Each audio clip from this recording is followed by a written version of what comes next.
The Toronto Blue Jays are putting together a very special season this year. We have not only the possibility of Toronto's first Cy Young candidate in Robbie Ray, but also the possibility that Vlad Guerrero could win MVP.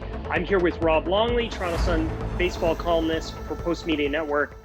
Rob, tell us, how close is Robbie Ray to winning Toronto's first Cy Young since 2003? Yeah, Robbie Ray is having a phenomenal season. He's been in many ways one of the big stories of this team. They signed him in the offseason. They felt that he could build upon the late season that he had with the team last year. And somehow he's found a little bit of magic to basically pitch the best that he has in his career. And he's really been the ace of this rotation and put himself right in the middle of the Cy Young Award race with the New York Yankees' Garrett Cole.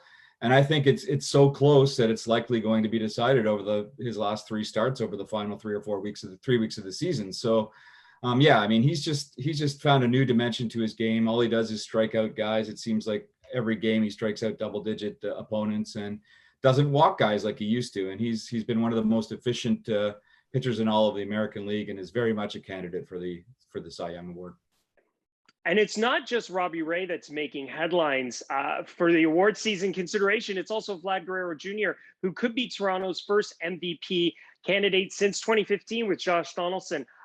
Rob, how special is what Vlad is doing, and how real of a chance does he have when you've got out in LA Shohei Ohtani?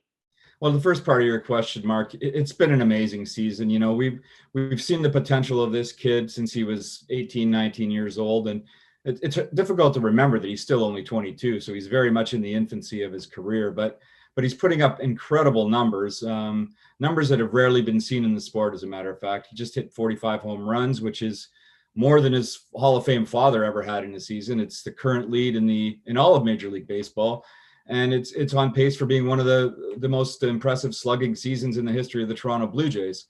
But not only that, he's backed it up with average and slugging percentage and all the key offensive categories, to the point where, I think if we were having this discussion 2 or 3 weeks ago, we might have said that he's a long shot to catch Shohei Ohtani, the pitcher and hitter for the Anaheim Angels. But I think he's put himself right into the race now, and it'll, he has a shot of passing Ohtani in the final 3 weeks of the season.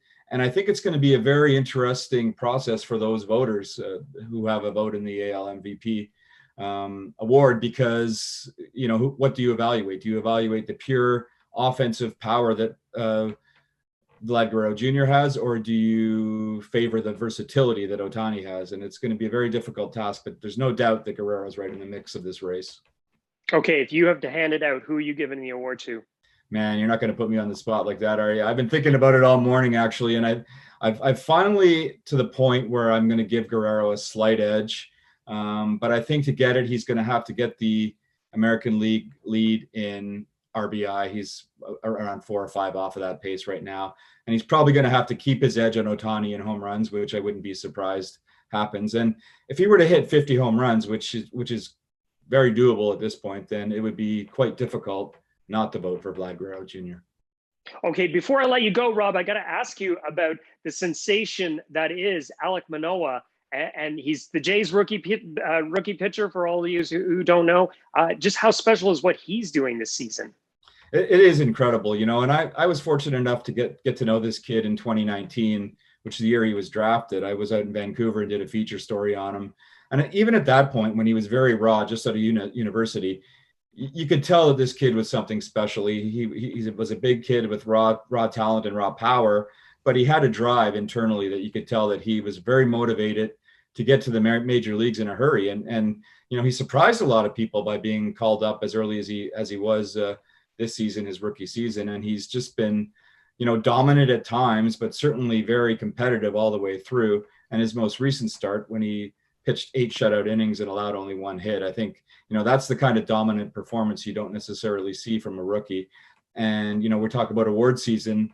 Had he been called up at the start of the season, I think he would be in the mix for the American League Rookie of the Year award as well. But he's probably left himself a little bit too much to do in that category. But what he has shown so far, and especially late in the season, he's a guy that this team is going to really rely upon in the postseason should they get there. Thanks, Rob. You can catch more of Rob in the Toronto Sun and in the National Post. Don't forget to subscribe to our YouTube channel and let us know what you think down below.